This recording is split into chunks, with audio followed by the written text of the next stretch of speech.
शाहीनों ने टी20 world cup में भारतीय सुरमाओं से निमटने के लिए पंजे तेज कर लिए। फतह के लिए हिकमत अमली तय कर ली गई। फाइनल से पहले फाइनल 24 अक्टूबर को खेला जाएगा और दोनों टीमें सरधड़ की बाजी लगा देंगी। भारतीय टीम कमज़ोर नहीं, लेकिन शाहीन भी मैदान मारने के लिए पुरजोश हैं। टीम मैनेजमेंट ने ज़बर न्यूज़ को बताया कि भारत के खिलाफ मैच की तैयारी मुकम्मल हो गई है। प्लेयर्स पुरजोश हैं और इस अहम तरीन मुकाबले में तजर्बाकार खिलाड़ियों को मैदान में उतारा जाएगा।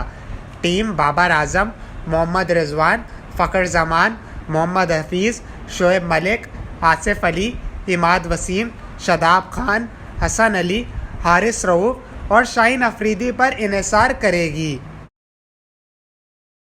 पाकिस्तान चूँकि मुत्तहदा अरब अमारात में तवील अरसे से क्रिकेट मैचेस खेल रहा है और यूएई की कंडीशन पाकिस्तान के लिए साजगार है, इसलिए तवक्को की जा रही है कि शायकीन को दिलचस्प मुकाबला देखने को मिलेगा।